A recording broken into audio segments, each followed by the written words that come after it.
एक बार फिर से सभी को गुड मॉर्निंग। तो स्टूडेंट्स, हमने लास्ट की क्लास में जो डिस्कस किया था वो हमारा टॉपिक था न्यूक्लियर फिजिक्स की। हमारे पास में न्यूक्लियर प्रॉपर्टीज़ हमने डिस्कस की थी। तो सबसे पहले हमने जो प्रॉपर्टी डिस्कस की थी वो थी हमारे पास में मास नंबर। मास नंबर हमने डिस्कस किया था। मास नंबर को हम जो है ए से जो है डिनोट करते हैं। एक तो थोड़ा सा रिवीजन में करवा देता हूँ आपको। ए से डिनोट करते हैं मास नंबर को, और मास नंबर जो होता है वो होता है नंबर ऑफ न्यूट्रॉन और नंबर ऑफ प्रोटॉन का होता है। ठीक है, तो इस तरह से था। और जैसे मान लीजिए कोई एलिमेंट आपके पास में या न्यूक्लियस आपके पास में एक्स है, ठीक है, तो यहाँ पर नीचे की तरफ जो आप क्या करते हो प्रोटॉन नंबर को शो करते हो, और यहाँ पर नीचे क्या करते हो मास नंबर को शो करते हो। तो ये क्या है, ये यहाँ पर मास नंबर है। ए इज हियर मास नंबर। ठीक है, जैसे कि आप अगर यहाँ पर एग्जाम्पल ले लो, एक एग्जाम्पल के तौर पे मैं यहाँ पर लिख रहा हूँ यूरेनियम। यूरेनियम का प्रोटॉन नंबर होता है 92, और अगर मैं मास नंबर यहाँ पर लिखता हूँ तो 235 में ऊपर की तरफ लिखूंगा, तो 235 यहाँ पर क्या हो गया, 235 हो गया, यूरेनियम का मास नंबर हो गया, मास नंबर हो गया। तो अगर आपसे अगर क्वेश्चंस अगर आस्क किया जाए कि किस तरीके से आप यहाँ पर नंबर ऑफ न्यूट्रॉन अगर फाइंड कीजिए यूरेनियम 92 तो 235 में, तो नंबर ऑफ न्यूट्रॉन क्या हो जाएंगे, number of neutron is equal to, यहाँ से देखिए तो नंबर ऑफ न्यूट्रॉन हो जाएंगे यहाँ पर mass number minus proton number. तो यहाँ पर देखिए मास नंबर आपको गिवन है 235 माइनस प्रोटॉन नंबर यहाँ पर निकाल देंगे, माइनस कर लेंगे तो वैल्यू मिलेगी हमें 3, और ये हो जाएगा आपके पास में 143। तो 143 यहाँ पर यूरेनियम में क्या हो जाएंगे, नंबर ऑफ न्यूट्रॉन हो जाएंगे, 92 क्या हो जाएंगे, प्रोटॉन हो जाएंगे, और 235 क्या है हमारे पास में मास नंबर है। तो ये आपके पास में मास नंबर के बारे में था। ठीक है, उसके बाद में हमने बात की दूसरी जो हमारे पास में न्यूक्लियर प्रॉपर्टी थी वो थी प्रोटॉन नंबर, या फिर जिसको हम बोल सकते हैं यहाँ पर एटॉमिक नंबर भी बोल सकते हैं, प्रोटॉन नंबर भी बोल सकते हैं, एटॉमिक नंबर भी बोल सकते हैं इसको, या फिर इसका और नाम हमने बताया था चार्ज नंबर। चार्ज नंबर इसको डिनोट करने का तरीका Z। ठीक है, बाकी ये चीजें मैंने यहाँ पर आपको बताई दी, इसका नोटेशन कैसे काम में लेते हैं। ठीक है, चलिए आगे बात करते हैं। जो अगली प्रॉपर्टी थी वो अगली प्रॉपर्टी हमारे पास में थी, हमने यहाँ पर बात की थी द्रव्यमान की, कि आपके पास में हम जब न्यूक्लियस का द्रव्यमान लिखते हैं तो उसको किस तरीके से डिनोट किया जाता है। तो मैंने आपको बताया था AMU के बारे में। AMU क्या होती है, AMU आपके पास में एटॉमिक मास यूनिट है। एक क्या है, एटॉमिक मास यूनिट। ठीक है, और 1 AMU की वैल्यू मैंने बताई थी आपको, 1 AMU होता है around 1.6 multiply 10 to the power minus 27 kg के इक्वल होता है 1 AMU। और इसकी वैल्यू जब हमने मेगा इलेक्ट्रॉन वोल्ट में निकाली थी, तो मेगा इलेक्ट्रॉन वोल्ट में इसको निकाला था 931.5 मेगा इलेक्ट्रॉन वोल्ट पर लाइट वेलोसिटी स्क्वायर। इस तरीके से हमने इसको फाइंड किया था। ठीक है, ये हमने लास्ट क्लास में डिस्कस कर लिया था। और इसके अलावा 1 AMU की वैल्यू क्या बताई थी आपको, 1 AMU को बताया था आपको कि आपके पास में जो कार्बन 12 होता है, कार्बन 12 जो होता है उसका द्रव्यमान यानी कि उसका मास, कार्बन 12 का मास और उसका 12वां भाग, तो ये आपके पास में क्या होता है 1 AMU के इक्वल होता है। ठीक है, यहाँ तक हमने डिस्कस कर लिया था। तो आज की क्लास में हम यहाँ पर डिस्कस करने जा रहे हैं, तो हेडिंग लगा लीजिए यहाँ पर। आज की हमारी हेडिंग रहेगी यहाँ पर mass defect and packing fraction, यानी कि यहाँ पर द्रव्यमान क्षति, इंग्लिश में लिख सकते हैं आप यहाँ पर मास डिफेक्ट, और हिंदी में से बोलेंगे हम द्रव्यमान क्षति। ठीक है, ये बना रहेगा। देखिए क्या होती है द्रव्यमान क्षति। जैसे मान लीजिए कोई भी परमाणु है, ठीक है, उसका द्रव्यमान आपके पास में मान लीजिए M है, कैपिटल M। तो ये कोई परमाणु का द्रव्यमान हमने लिया है M, ये क्या है, किसी परमाणु का द्रव्यमान है। परमाणु यानी कि किसी एटम का क्या है, ये मास है, एटम्स मास। ठीक है, और अगर उसके द्रव्यमान में जो है आपके पास में अगर कुछ कमी हो रही है, जैसे मान लो उसका क्षय हो रहा है, वो डीके हो रहा है, ठीक है, तो मान लीजिए बाद में उसका जो परमाणु भार है वो A रह गया। ठीक है, तो ये हमारे पास में क्या परमाणु संख्या होती है A, तो इसे क्या बोलेंगे, परमाणु भार आपके पास में है। ठीक है, तो किसी परमाणु का आपके पास में आप बोल सकते हो कि थ्योरेटिकल जो भी मास है, द्रव्यमान है, या फिर उसका जो मास नंबर है, इन दोनों को अगर आप माइनस करते हो, यानी कि M माइनस A अगर आप करते हो, तो इसका आप बोलोगे यहाँ पर द्रव्यमान क्षति, उसको आप डेल M से दिखाओगे।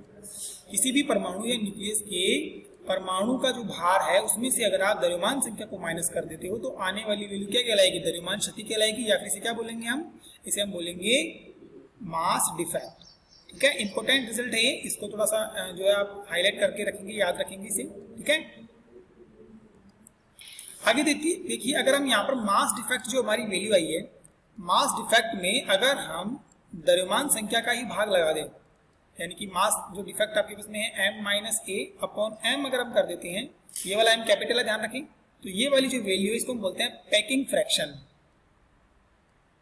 पैकिंग फ्रैक्शन इसे हम बोलते हैं,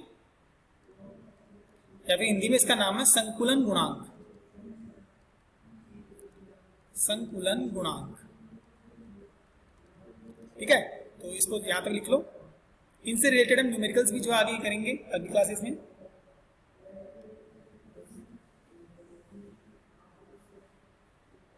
ए आएगा यहाँ पर, ए आएगा, सॉरी इसको आप इरेज कर लीजिए, ए आएगा यहाँ पर, ये ए है। ठीक है, ये द्रव्यमान संख्या है, ए रहेगा यहाँ।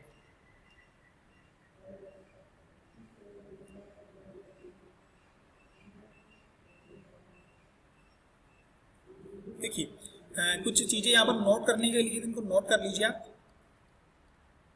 सबसे पहला जो नोट करने वाला पॉइंट ये कि जो कार्बन 12 होता है उसके लिए जब आप पैकिंग फ्रैक्शन की वैल्यू फाइंड करते हो, जैसे पैकिंग फ्रैक्शन को आप एफ से लिख सकते हो यहाँ पर, जैसे मान लीजिए पैकिंग फ्रैक्शन ना, इसको आप एफ से लिख सकते हो।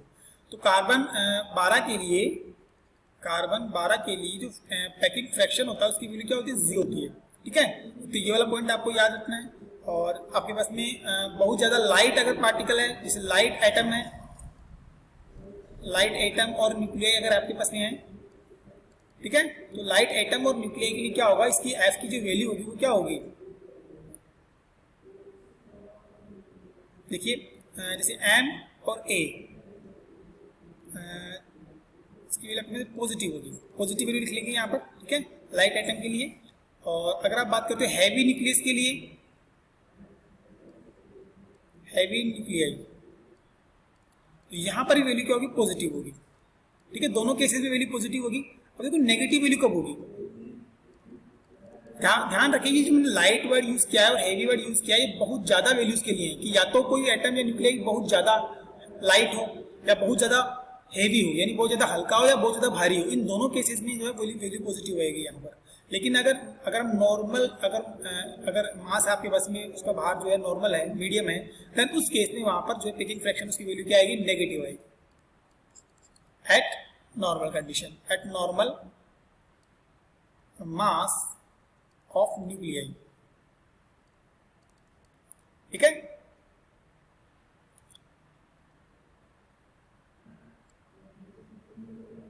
यहां तक करेंगे, इसके बाद में हम आगे बात करेंगे।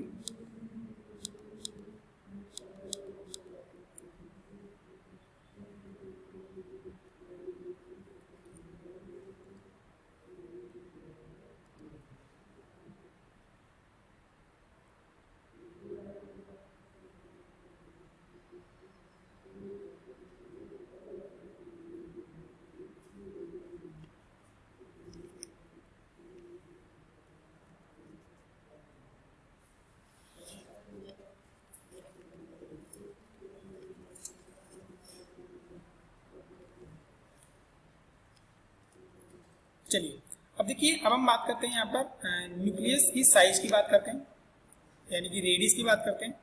तो आईडी लगा लीजिए, radius of nucleus, radius of nucleus. तो आपने क्लास 12th में भी पढ़ा होगा रेडियस ऑफ न्यूक्लियस क्या होती है। Radius of nucleus, radius of nucleus का जो फॉर्मूला होता है वो होता है r is equal to r nought and a to the power 1/3, ये होता है यहाँ पर। ठीक है, तो r यहाँ पर क्या है, r यहाँ पर हमारे पास में क्या है, r यहाँ पर रेडियस है न्यूक्लियस की, radius of nucleus, radius of nucleus.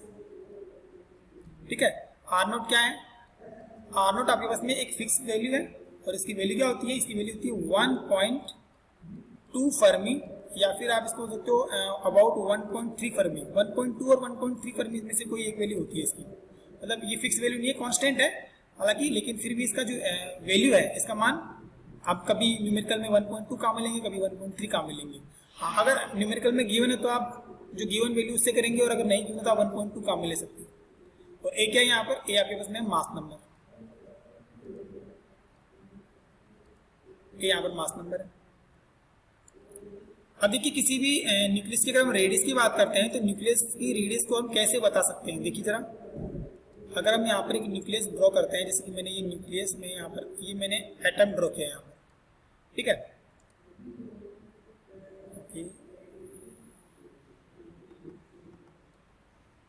ये एटम हमने ड्रॉ कर लिया, और मान लीजिए कि ये आपके पास में यहाँ पर इस तरीके से प्रोटॉन्स और न्यूट्रॉन्स यहाँ पर बना रहा हूँ मैं। इस रेड में प्रोटॉन और न्यूट्रॉन्स है, इस तरीके से ये मैं बना रहा हूँ इस तरीके से यहाँ पे।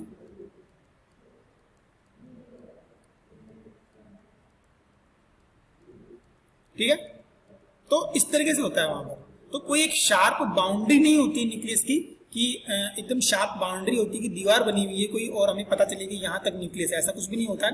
जहां तक प्रोटॉन और न्यूट्रॉन जो एग्जिस्ट करते हैं वहां तक जो है न्यूक्लियस की रेडियस होती है।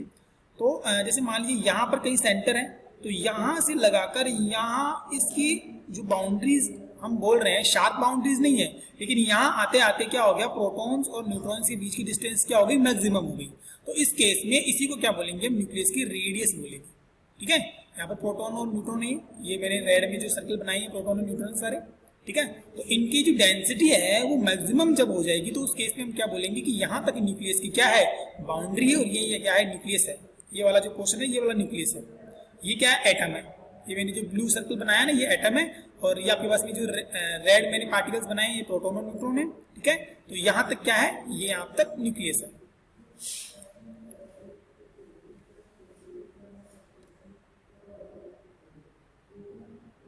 देखो ये तो हमारे पास में जो r is equal to r nought और a की पावर 1/3 जो आपके पास में ये थ्योरेटिकल वैल्यू है ना। अगर हम यहाँ पर बात करते हैं डेंसिटी की, ये आपके पास में जो मैंने बताया ना यहाँ पर प्रोटॉन और न्यूट्रॉन की डेंसिटी, तो प्रोटॉन और न्यूट्रॉन की जो डेंसिटी होती है वो देखिए कितनी होती है, इसकी वैल्यू होती है rho is equal to rho not and 1 plus exponential of r minus R not upon del upon del. और ये जो डेल है, इस डेल की वैल्यू आपके पास में, इस डेल की वैल्यू होती है अबाउट 0.55 फर्मी। इस डेल की वैल्यू होती है। ये क्या है, किसी भी न्यूक्लियस में प्रोटॉन और न्यूट्रॉन की डेंसिटी है। अगर आप इसको ग्राफिकली अगर ड्रॉ करना चाहते हैं तो ग्राफिकली मैं इसको ड्रॉ कर देता हूं यहाँ पर। देखिए ग्राफिकली ड्रॉ करने का तरीका हमारा इस तरीके से। तो ये मैं देखो ग्राफ बना रहा हूँ यहाँ पर रो और रेडियस आर के बीच में ग्राफ बना रहा हूँ। तो स्टार्टिंग में देखिए इसकी जो वैल्यू होगी वो अगर आप यहाँ पर देखो कि मैक्सिमम वैल्यू होगी यहाँ पर ये वाली वैल्यू, और उसके बाद में ये वैल्यू जो है धीरे धीरे कम होना स्टार्ट हो जाएगी। इस तरीके से ये घटना स्टार्ट हो जाएगी और घटते घटते फिर ये इस तरह से घटेगी इस तरीके से। ठीक है, तो यहाँ पर मैक्सिमम मान है, तो यहाँ पर इस मैक्सिमम मान की वैल्यू क्या है, रो नोट है। ठीक है, ये डेंसिटी है रो इस तरफ, और ये रेडियस है आर इस तरफ, और यहाँ पर रो नोट है। तो आपके पास में ये वाली वैल्यू 0 है, और कहीं यहाँ पर बीच में मान लीजिए आप रो की वैल्यू जो है वो रो नोट का 0.5 हो जाएगी, यानी हाफ हो जाएगी। तो ये वाली जो डिस्टेंस आपके पास में है, इस डिस्टेंस को हम क्या बोल रहे हैं, आर नॉट बोल रहे हैं। यानी कि जब डेंसिटी अपने मैक्सिमम मान का हाफ हो जाएगी, जब डेंसिटी अपने मैक्सिमम मान का हाफ हो जाएगी तब रेडियस यानी कि आर की वैल्यू क्या हो जाएगी, आर नॉट के बराबर हो जाएगी। यानी ये आर नॉट आपको दिखाई दे रहा है ना यहाँ पर, ये आर नॉट, ये आर नॉट क्या है, ये आर नॉट आपके पास में जब रो की वैल्यू रो नॉट बाई 2 हो जाएगी देन आर की वैल्यू है। ठीक है, तो ये वाली जैसे आपके न्यूमेरिकल आता है तो इन सब वैल्यूज को आपको गिवन करेगा, वो रो नॉट हमें गिवन करेगा, आर नॉट गिवन करेगा, तो वहां से आप जो है डेंसिटी निकाल सकते हो उसकी। हाँ ध्यान रहिए प्रैक्टिकल वैल्यू है, ये क्या है, प्रैक्टिकल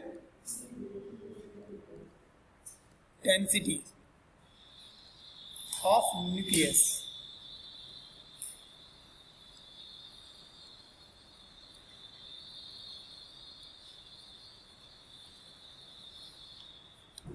ठीक है, चलिए अब इससे रिलेटेड कुछ न्यूमेरिकल हम करते हैं। तो देखिए फर्स्ट न्यूमेरिकल हम कर रहे हैं यहाँ पर। पहला न्यूमेरिकल क्या है? फर्स्ट न्यूमेरिकल है हमारे पास में एक जो है स्टेबल एक न्यूक्लियस है ऑस्मियम 189। ऑस्मियम 189 हमारे पास में क्या है? एक न्यूक्लियस है और इसकी जो रेडियस है वो क्या है यहाँ पर 1/3 है, यानी कि आपके पास में इसकी रेडियस क्या है? इसकी रेडियस हमें दे रखी है 1/3, इस तरीके से भी दे रखी है हमें। ठीक है, एक मिनट रुकिए, क्वेश्चन कुछ इस तरीके से है। क्वेश्चन है, अच्छा क्वेश्चन कुछ अलग है, एक मिनट रिपीट करूंगा क्वेश्चन को फिर से। देखिए मैं लिख देता हूँ क्वेश्चन को। क्वेश्चन क्या है? एक स्थायी नाभिक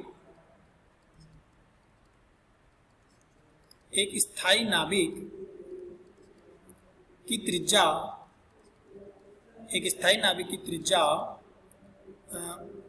ऑस्मियम 189 नाभिक की त्रिज्या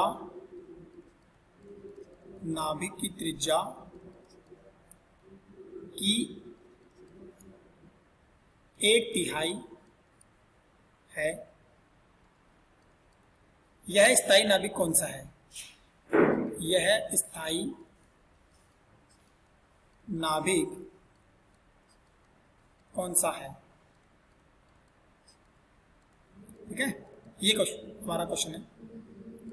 देखिए सॉल्यूशन कैसे करते हैं इसका। देखिए कोई भी नाभिक है उसकी जो रेडियस होगी वो क्या होगी? r = r0 a की पावर 1/3 होगी। तो यहाँ पर आपके पास में दो न्यूक्लियस दे रखे, तो इसको मैं क्या कर लेता हूँ? r1 कर लेता हूँ और a1 कर लेता हूँ। और ऑस्मियम के लिए मैं इसे क्या लिख देता हूँ? r2 लिख देता हूँ। r2 = r0 a to the power 1/3, इस तरीके से हो जाएगा। तो अगर मैं इन दोनों का रेशियो अगर ले लूँ तो ये क्या हो जाएगा? r1/r2 = r0 से r0 कैंसिल आउट हो जाएगा। यहाँ पर एक बार लिख देता हूँ मैं r0/r0 और a1/a2 और होल पावर क्या हो जाएगी? 1/3 हो जाएगी। तो यहाँ पर आप देख पा रहे हो कि जो r0 है वो क्या हो जाएगा? कैंसिल हो जाएगा।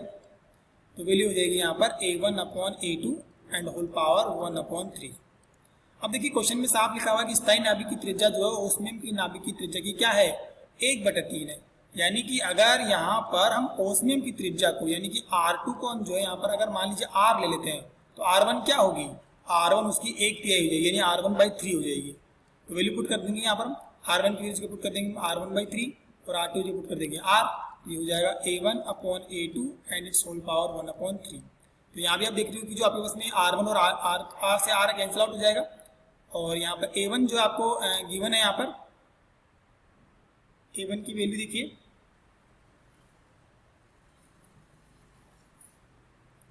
ये a1 की वैल्यू हमें यहाँ पर नहीं मालूम है तो इसको हम नहीं लिख लेंगे, यहाँ पर a लिख लेंगे, हम a1 लिख लेंगे। और a2 में गिवन है 189, ये हो जाएगा 189। ठीक है, तो यहाँ देखिए हमारे पास में जो वैल्यू आई रिजल्टेंट वो क्या मिली हमें? 1/3 = a1/189। ठीक है, अब देखिए अगर मैं दोनों तरफ अगर क्यूब कर देता हूँ, अगर मैं यहाँ पर दोनों तरफ अगर क्यूब कर देता हूँ तो यहाँ पर क्या हो जाएगा? क्यूब हो जाएगा और यहाँ से 1/3 कैंसिल आउट हो जाएगा। तो ये हो जाएगा 1/27 = a/189, इस तरीके से हो जाएगा। ठीक है, तो यहाँ से आप a की वैल्यू फाइंड कर सकते हो। a = क्या हो जाएगा? 189/27। तो डिवाइड लगाएंगे 189 में, अगर हम 27 का तो आपके पास में देखिए वैल्यू क्या आएगी? अगर हम 7 टाइम करते हैं 27 को कितना होता है? ये 189 होता है, यानी कि यहाँ पर कितना आ जाएगा? 7 आ जाएगा। यानी कि जो आपके पास में स्थायी नाभिक है, जो स्टेबल न्यूक्लियस है, उसका जो मास नंबर वो कितना है? वो 7 है। तो ऐसा कौन सा नाभिक है या न्यूक्लियस है जिसका जो आपके पास में मास नंबर वो 7 है? तो वो हमारे पास में है लिथियम।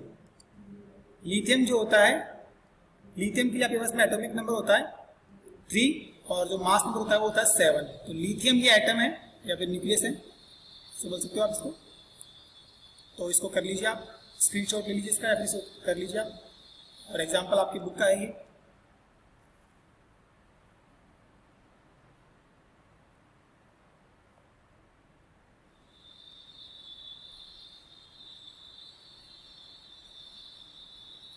लेकिन नाउ नेक्स्ट जो हमारा क्वेश्चन है वो क्या है? नेक्स्ट क्वेश्चन ले रहे हैं हम यहाँ पर, क्वेश्चन नंबर 2। यूरेनियम 235 का एक नाभिक, क्वेश्चन लिख रहा हूँ मैं, यूरेनियम और मास नंबर है 235 का एक नाभिक यानी कि न्यूक्लियस विखंडन द्वारा दो नाभिकों में विभाजित हो जाता है, यानी इसका क्या हो रहा है, डिवाइड हो रहा है, वो दो नाभिकों में विभाजित होता है, जिनकी द्रव्यमान संख्याओं का अनुपात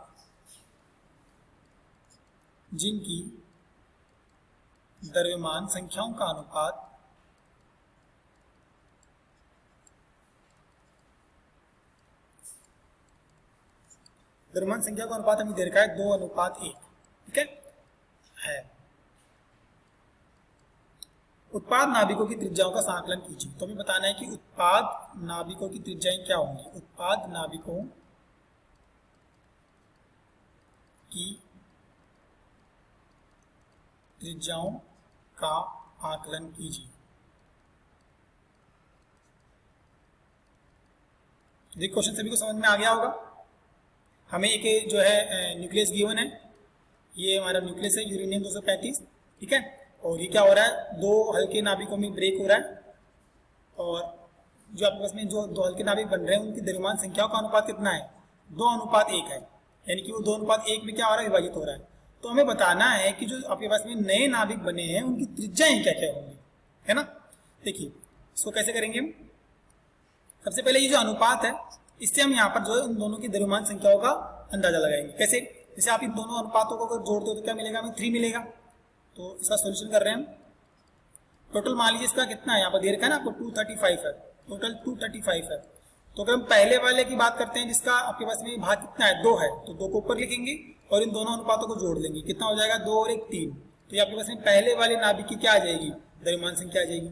इसी तरीके से दूसरे वाले नाभिक के लिए निकालोगे तो कैसे करोगे, 235 और यहाँ पर इसका अनुपात कितना है, दूसरे वाले नाभिक का 1 है, तो भाग लगा देंगे दोनों के अनुपातों का योग का, यानी कि 3 का भाग लगा देंगे। तो इसे सोल्व करेंगे हम, तो A1 की वैल्यू आपको मिलेगी 157 और A2 की वैल्यू आपको मिलेगी यहाँ पर 78।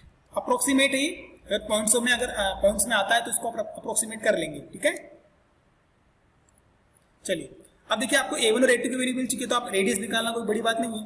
तो आपके पास में R1 कितना हो जाएगा, R1 हो जाएगा R0 A1 की पावर 1.3, तो ये हो जाएगा R0 की वैल्यू पुट कर लीजिए 1.2 फर्मी पुट कर लीजिए,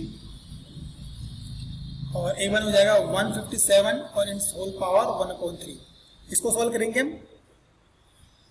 तो अप्रोक्सीमेटली मिलेगा हमें यहाँ पर 6.74 फर्मी। सॉल्व करने पे फर्मी को ऐसे कैसे लिख देंगे आप, और R2 को सॉल्व करेंगे यानी कि R0 A to the power 1/3, ये हो जाएगा यहाँ पर 1.2 फर्मी यहाँ पर ले लेंगे हम, और 78 एंड इट्स होल पावर 1/3। तो ये वाली जो वैल्यू हो जाएगी वो हो जाएगी अप्रोक्सीमेट 5.34 फर्मी, ठीक है।